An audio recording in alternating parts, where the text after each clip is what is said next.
नमस्कार, मी प्रियदर्शनी हिंगे. मॅक्स महाराष्ट्रमध्ये तुम्हा सगळ्यांचं स्वागत. आज आपण आलेलो आहोत सोलापूर येथे आणि सोलापूरमधल्या युवकांना या लोकसभेच्या निवडणुकीबद्दल नक्की काय वाटतंय हे आज आपण त्यांच्याकडनं जाणून घेणार आहोत. तर आता तुम्ही बघतायत की पहिला टप्पा जो आहे लोकसभेचा तो पार पडलेला आहे, दुसरा आणि तिसरा टप्पा येतोय. काय अपेक्षा आहे तुमच्या लोकसभेकडनं? भाजप सरकारने जो जाहीरनामा दिलाय त्याच्यामधनं बेरोजगारी आणि नोकरी देण्याची आश्वासने त्यांनी पूर्णपणे काढून टाकलेली आहेत. फक्त दहशतवाद, परकीयांपासून भारताला कसा धोका आहे याच्यावर त्यांनी फोकस केला आहे. पण तसं न करता भारत हा जगातील सगळ्यात जास्त युवा शक्ती असलेला देश आहे, तर इथल्या रोजगाराबद्दल त्यांनी काहीतरी बोलायला पाहिजे. जसं काँग्रेसने म्हटलं की 1 मार्च 2020 पर्यंत काहीतरी बोलायचं. म्हणजे तुमच्या अपेक्षा काय आहे, तुम्हाला काय वाटतं?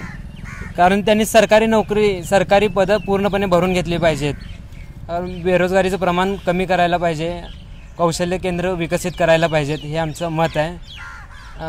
काँग्रेसने कसं की पूर्ण पदं भरून देण्याचे आश्वासनं तर दिलेत, पण भाजप सरकार यावेळेस पूर्णपणे रोजगाराचा मुद्दा काढून टाकायचं, जाहीरनाम्यानं काढून टाकलाय. रोजगार द्या, युवकांना रोजगार द्या असं तुमचं म्हणणं आहे, बरोबर? तुमचं म्हणणं काय आहे? तुमच्या या लोकसभेकडनं काय अपेक्षा आहे? सोलापूर जिल्ह्यातील लोकसभेमध्ये युवकांचं प्रमाण जास्त आहे, पण सोलापुरामधील युवक इथे शिक्षण घेतात, पण इथलं सगळ्यात मोठं स्थलांतर हे पुणे मुंबईसारख्या इतर सिटीमध्ये जास्त आहे. तर तो सगळ्यात महत्त्वाचा इथल्या युवकांचा प्रश्न आहे आणि तो जो उमेदवार सोडवेल त्यालाच इथली युवक मतदान करतील. स्थानिक ठिकाणी नोकऱ्या हव्यात युवकांना, आणि इथे IT पार्क होणार होतं, त्याचं पण काही झालं नाही पुढं, त्यामुळं इथं रोजगार निर्माण व्हावा ही युवकांची इच्छा आहे. स्थानिक स्वरूपात रोजगार तयार व्हायला हवा असं. पण आपण बघतोय की आपले मुद्दे जरी रोजगाराचे असले तरी राजकारण हे हळूहळू जातीपातीवर येत चाललेलं आहे, त्याच्याबद्दल तुमचं मत काय? सोलापूर हे बहुभाषिकांचं शहर आहे. बहुभाषिक हे सोलापूरमध्ये राहतात.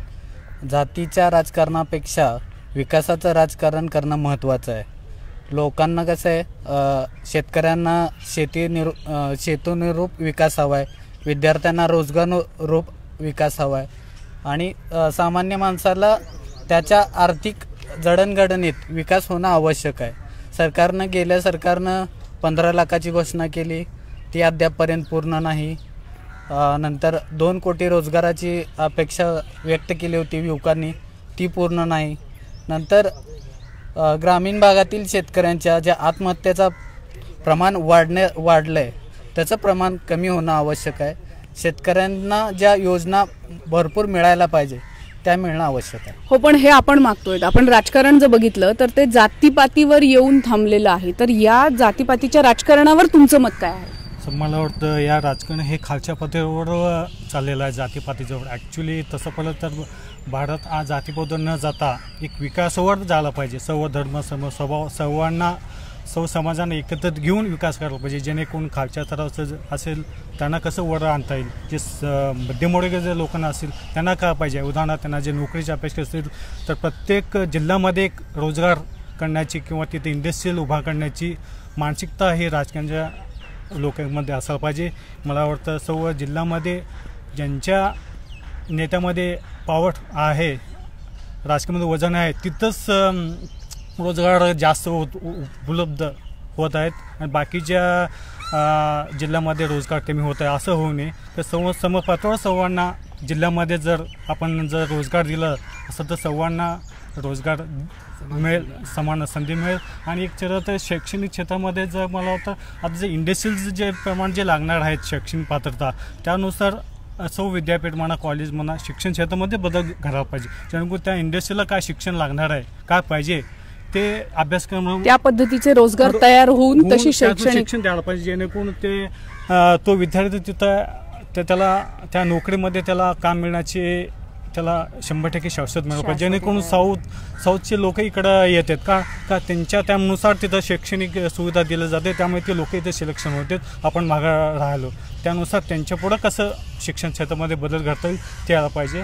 आणि मला वाटतं राजकारण हा आणि एक प्रमुख मुद्दा म्हणजे आपण एक लोकसंख्या कसं कमी करता येईल हा महत्त्वाचा मुद्दा आहे. जर लोकसंख्या जर आपण कंट्रोलमध्ये आटोक्यात आणलं तर निश्चितपणे भविष्यकाळात आपल्याला जे बेरोजगारीचं प्रमाण आहे ते कमी होईल असं मदत होईल असं मला वाटतं. त्यासाठी लोकसंख्याच्या आळेवरही आळेवर प्रश्न उपस्थित करायला पाहिजे. आणि मला वाटतं जे आपण इंडस्ट्रीला आपण म्हणतो इंडस्ट्रीला काय लागतंय पाणी, वीज, पाणी ती उपलब्ध करून द्यायला पाहिजे, जेणेकरून आपला सोयी सुविधा द्यायला पाहिजे. शिवाय इंडस्ट्री देणार नाही, त्यासाठी एअरपोर्टची आवश्यकता आहे, त्यासाठी रोडची आवश्यकता आहे, पाण्याचा प्रश्न आहे. हे सर्व मुद्दे आपल्या खासदारांनी लोकसभेमध्ये उपस्थित करायला पाहिजे. असा खासदार हवा, जेणेकरून जातीपातीचं राजकारण आपल्याला काय उपयोग नाही. काय आपलं जातीपातीचं राजकारण घेऊन आपलं काय पोट भरणार नाही, काय नाही. जग आता जो विकास करणारा जो खासदार असेल निश्चितपणे सर्व समाजांना त्याचा फायदा होईल. आणि मला वाटतं आपला देश जर महासत्ता बनण्याच्या मार्गावर कदाचित रोजगारी आणि जातीपातीचं राजकारण असं युवकांचं म्हणणं आहे, पण युवतींचं म्हणणं नक्की काय आहे? मॅडम, सोलापुरातील इतिहासातील पहिलाच म्हणजे निवडणुका ह्या जातीपातीवर आधारित होत आहे. आणि जातीपातीवर आधारित न होता तर विकासावर निवडणुका व्हायला पाहिजे. म्हणजे सोलापुरात विविध कंपन्या येण्यासाठी काहीतरी प्रयत्न केले जावेत त्यांच्याकडून. आणि म्हणजे तरुण वर्ग खूप म्हणजे बेरोजगार आहेत, त्याचे प्रमाण कमी व्हायला पाहिजे. त्यासाठी काहीतरी त्यांनी नियोजन केलं पाहिजे. मुलींचं किंवा युवतींचं खास करून काही म्हणणं आहे का या सगळ्या संदर्भात, किंवा मुली काय स्वतःसाठी मागतायत? म्हणजे रोजगारभिमुख जे काही शिक्षण असतील त्या मुलींसाठी असायला हवेत, त्यासाठी प्रयत्न करायला पाहिजे.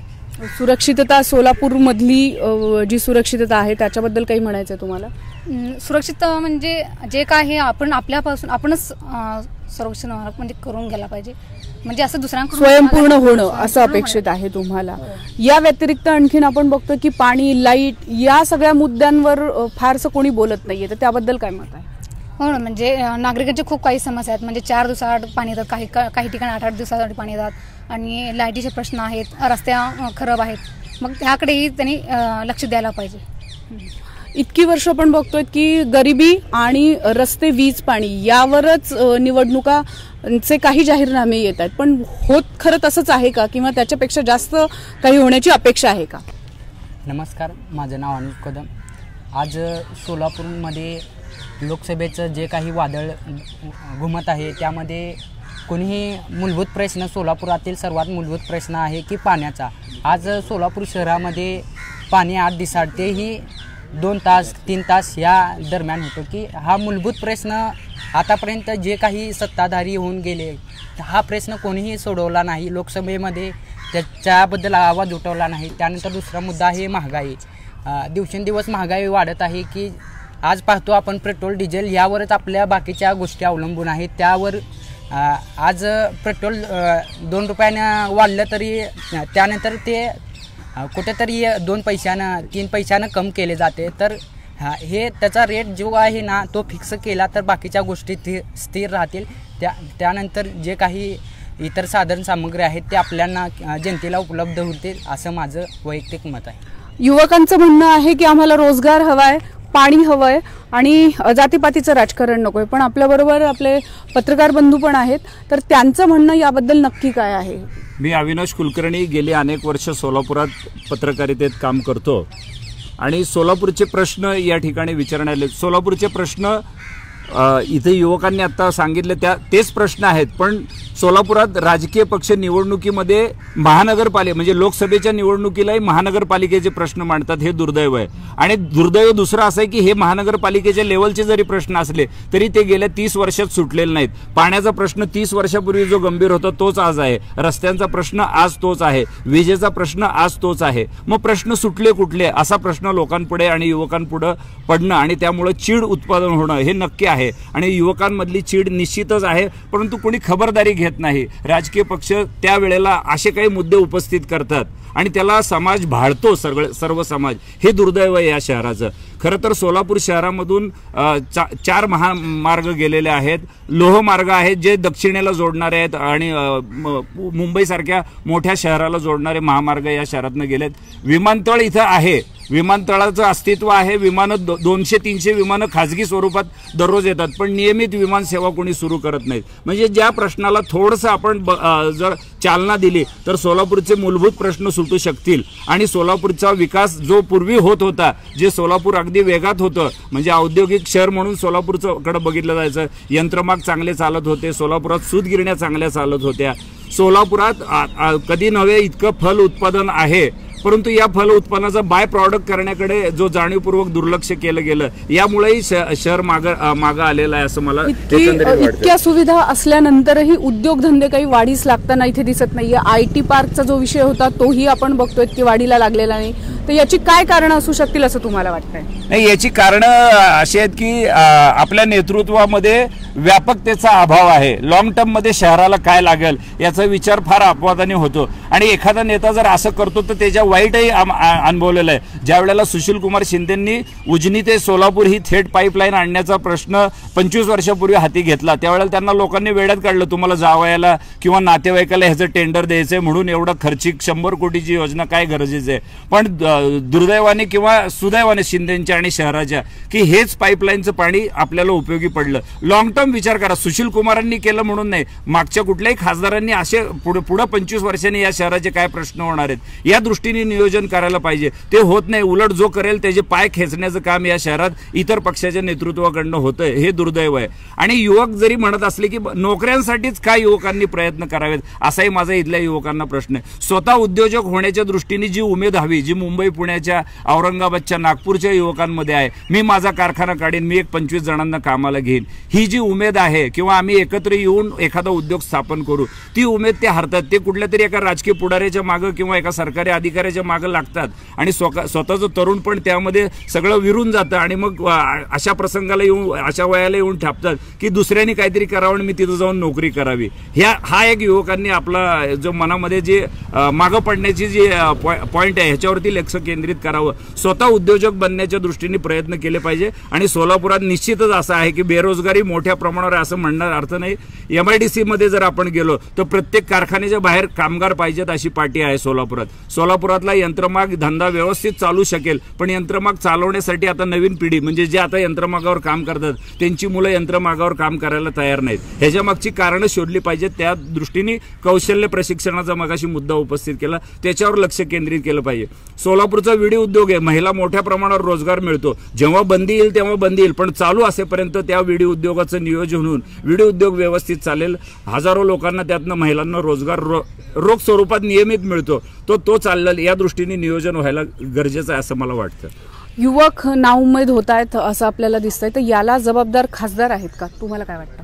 मी दत्तात्रय आराध्य 25 वर्षापासून पत्रकारितेमध्ये आहे. आत्ता आमचे मित्र अविनाश कुलकर्णी यांनी सविस्तरपणे इथल्या सगळ्या परिस्थितीचा आढावा सादर केलेला आहे.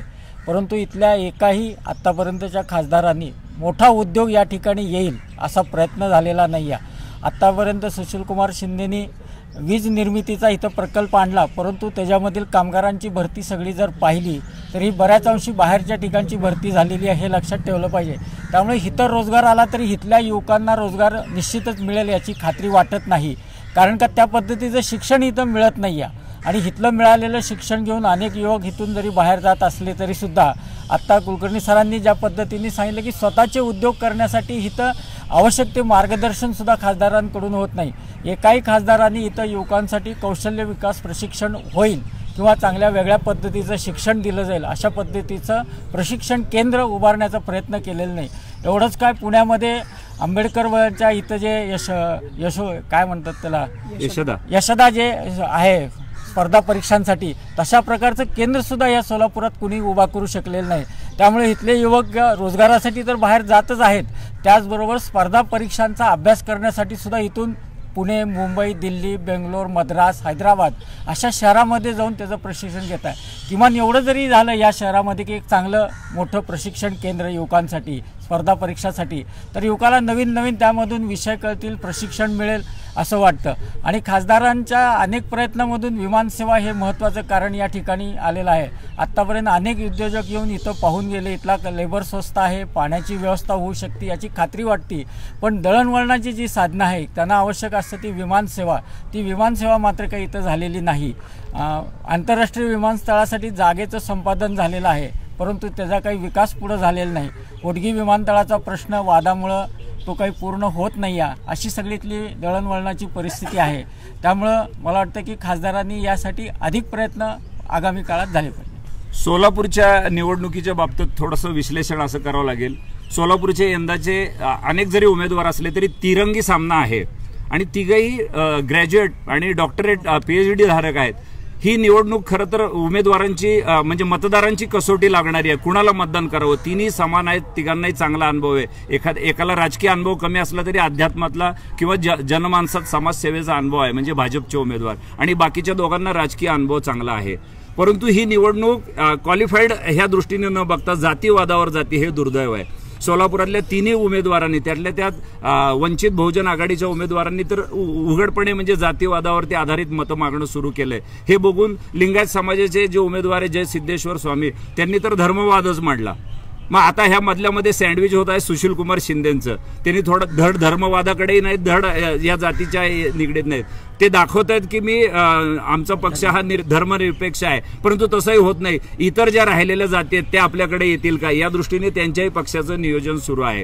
असा सर्व हा मुद्दा, मूळ मुद्दे म्हणजे मूळ युवकांचे प्रश्न असतील, या शहराचे प्रश्न असतील, ते बाजूला राहिले आणि संपूर्ण निवडणूक ही जातीवादाकडे धर्मवादाकडे वळते. हे दुर्दैव आहे. ह्याच्यातनं जर आपण जर एखाद्या धर्मांध विचारांनी किंवा जातीय विचारांनी जर मतदान केलं तर हेच प्रश्न पुढच्या लोकसभेच्या वेळेला तुम्ही अशीच मुलाखत घ्यायला येताल, मांडण्यासाठी कदाचित आम्हीच असू, आणि हेच प्रश्न असे अनुवृत्ती राहिलेले राहतील. तर या दृष्टीने मला असं युवकांना वाटते की आता आपण असा जो इनिशिएटिव्ह घेतो किंवा पुढाकार घेतोय, असाच पुढाकार आपण सातत्याने 5 वर्ष घेतला पाहिजे. एक काम नाही झालं तरी त्या जे येतील त्या निवडून त्या खासदारांशी पाठपुरावा केला पाहिजे, त्यांच्या मागं लागलं पाहिजे. आपल्या सोशल मीडियाचा, आपल्या वर्तमानपत्राचा, आपण जे नागरी चळवळ उभारतो त्याचा सर्वांचा दबाव या राजकीय पुढाऱ्यांवर कायमस्वरूपी ठेवला न घाबरता तर निश्चित हे प्रश्न मार्गी लागतील असं मला या ठिकाणी वाटतं. युवकांचे प्रश्न मुळातच काय आहेत हे आपण आता ऐकलं. बेरोजगारी असेल, उद्योगधंदे असतील, या सगळ्याच्यातनं सोयीसुविधा आहेत तरीही उद्योगधंद्यांची निर्मिती होत नाहीये. हे सगळे प्रश्न असतानाही राजकारण मात्र जातीपातीवर जात आहे असं आपल्या लक्षात येत आहे. हे सगळं रोखण्यासाठी आता इथून पुढे युवक जे आहेत ते सज्ज राहतील का हे आपण जाणून घेऊया. बोला, तुमचं काय मत आहे? आता सरांनी जसं सांगितलंय की सोशल मीडियाच्या माध्यमातून तुम्ही तुमच्या खासदारांवर वचक ठेवू शकता. हो, आता सरांनी मला एक मुद्दा मांडायचा आहे. आता सरांनी म्हणलेलं की इथल्या युवकांना रोजगार मिळायला हवं आणि जे स्वतःहून प्रशिक्षण घेऊन इथले युवक इथले उद्योगधंदे वगैरे स्वतःहून निर्माण करायला पाहिजे. पण मला असा एक प्रश्न पडला आहे की जर समजा की सोलापुरात 100 युवक आहेत जे बेरोजगार आहेत, ते प्रत्येक युवक आपापले उद्योगधंदे निर्माण करू शकतात काय? त्यांनी म्हणतात की म्हणजे काही खासदारांवर किंवा आमदारांवर आपण डिपेंडंट राहू नये, की त्यांनी उद्योगधंदे आणतील. पण किमान तो विश्वास दाखवायला काय हरकत आहे असं त्यांचं म्हणणं होतं. हो, बरोबर आहे. पण हे प्रॅक्टिकली पॉसिबल आहे का? प्रत्येक युवक हा म्हणजे प्रत्येक उद्योगधंदा निर्माण करू शकतो का? आता 100 मुलं असतील, युवक असतील तर ते प्रत्येक युवक 100 उद्योगधंदे निर्माण करू शकत नाही. तुमचं काय मत आहे याबद्दल? सरांनी आता म्हणले की स्वतः उद्योग निर्माण करायला पाहिजे, पण तसं न होता आम्ही बँकेमध्ये गेल्यानंतर आम्हाला जनधन योजना म्हणली सरकारने, पण तिथं राजकीय पुढाऱ्यांनी त्याचा जास्त फायदा घेतलेला आहे. युवक तर त्या जनधन योजनेपासून खूपच लांब. मुद्रा लोन्स जे आहे ते मुद्रा लोन मागायला गेल्यानंतर ते आम्हाला म्हणजे मुद्रा लोन मिळतच नाही आहे. कोणत्या तरी नेत्याचं शिफारस पत्र घेऊन जावं लागतं आणि मगच ते बँकेचे मॅनेजर वगैरे आपल्याला लोन देतात. आणि मला महत्त्वाचा मुद्दा असा मांडायचा आहे की माझे भरपूर मित्र आहेत ते आता सोलापूरचे जे आहेत ते सर्व IT क्षेत्रात चेन्नई बेंगलोरला जॉबला आहेत. त्यांना जर इमर्जन्सी घरी यायचं म्हटलं तर फ्लाईटने पुण्याला यावं लागतं आणि पुण्याने बसने इथं यावं लागतं. महत्त्वाचा दळणवळणाचा जो मुद्दा आहे तो इलेक्ट्रॉनिक इंजिनिअरिंगच्या दृष्टीने विमानाचा आहे, तो मुद्दा आणखी सुटलेला नाही आहे. आणि सोलापुरात स्पोर्ट्स कॉम्प्लेक्स व्हायला पाहिजे, कला क्षेत्र वाढायला पाहिजे. इथं भरपूर स्पोर्ट्स क्षेत्रात मातब्बर झालेले खेळाडू आहेत आणि कला क्षेत्रात सुद्धा भरपूर उच्च लेवलला गेलेले आहेत. भरपूर सायंटिस्ट आहेत. तर त्यांचं एक हब प्रत्येक सेपरेट, स्पोर्ट्सचं सेपरेट, कलेचं सेपरेट, हे न करता इथल्या लोकांनी फक्त म्हणजे लोकांना जातीय धर्मात अडकवून त्यांचा स्वार्थ बघितलेला आहे. पण स्टार्टअप इंडिया सारख्याही काही सोयी सुविधा तुम्हाला दिलेल्या आहेत, त्याचं काय झालं नक्की? त्याचं काय माहीत नाही. पण आम्ही जेव्हा समाज कल्याणमध्ये कर्ज वगैरे मागायला जातो तर समाज कल्याणमध्ये कोण अधिकारी उपलब्ध नसतो, कोण नसतो आणि त्याची सिक्युरिटी एवढी असते की कोण जबाबदारी घ्यायला तयार नसतं. आणि समाज कल्याण खात्याचा पूर्ण खुळखुळा झालेला आहे. स्कॉलरशिप, उद्योगधंद्यावर त्यांचा काही भर नाही. एकीकडे आपण बघतोय की जुनी पिढी जी आहे ती नवीन पिढीला सांगते की तुम्ही उमेद बाळगा, पण नवीन पिढी जी आहे ती त्यांच्या कारणासह तयार आहे आणि ते का नाउमेद होत आहे याचीही कारणं आपल्या सगळ्यांसमोर आलेली आहे. आता इथून पुढे आणि महत्वाचं का एक या करंट सिच्युएशन मध्ये असं होतंय की भारतीय जे संसद आहे त्यातले जवळजवळ 200 सीट्सवर आता सध्या जातीपातीच्या राजकारणावर उमेदवार उभारलेले आहेत आणि हे तरुण पिढी पण त्यामध्ये भरकटत आहे. हे आपल्या जातीत आहे, हे जातीवाद पहिला संपला पाहिजे. पण या बीजेपी सरकारने 10% आरक्षण देऊन ओपनला 40च ठेवलेलं आहे. आता मी स्वतः ओपन कॅन्डिडेट आहे, मला माहिती आहे ओपनचं दुःख काय. तर महत्वाचं जर भारत आपल्या हवेतल्या गोष्टी जे भरपूर करतात, भारत व्हिजन 2020 हे ते अशा हवेतल्या गोष्टी न करता यांनी आरक्षण पूर्ण हे केलेलं पाहिजे, आरक्षण काढून टाकलं पाहिजे. ज्यांना खरंच गरज आहे त्या परत एकदा आपल्या सेन्ससनुसार सर्व जातीय लोकांचा लोकसंख्याचा हे करून प्रत्येकाला आर्थिक निकषावर बरे बाबा तुझं सगळं पॅन कार्डवर आता सगळ्यांना कळतं आपल्याला किती कोणाचं इन्कम आहे. तर ते पॅन कार्ड लिंक करून सर्वांना आर्थिक निकषावर आरक्षण द्यावं, गव्हर्नमेंटमध्ये आरक्षण देऊ नये. आणि NTPCचा जो मुद्दा मांडला मगाशी सरांनी, तर NTPC मध्ये जो लागतो, NTPC सेंट्रल नवरत्न कंपनीमधली एक कंपनी आहे आणि त्या कंपनीत स्किल्ड वर्करच लागतात आणि तिथल्या जवळपासच्या गावातली लोक शिकलेले आहेत 10वी 12वी. त्यांना मग काम मिळणार माळी काम किंवा शिपाई काम, त्यांना ते काम करायचं नाही, त्यांना अधिकारी व्हायचं आहे. अधिकारी व्हायला तेवढं क्वालिफिकेशन तर घ्यावं लागेल का नाही? त्या पद्धतीचं शिक्षण इच्छा इथल्या लोकांची नाही आहे म्हणून ते NTPCला नावं ठेवत आहेत. एकीकडे आपण बघतोय की युवक सांगतायत हवेतल्या गप्पा करू नका, मुळात मुद्दे काय आहेत लोकसभेचे, मुळात मुद्दे काय आहेत निवडणुकीचे हेही पक्षांनी जाणून घ्यावं आणि जातीपातीचं राजकारण करू नये असा या युवकांचा आवाज आहे. आणि याच आवाजाबरोबर आज आपण इथे थांबतोय. नमस्कार.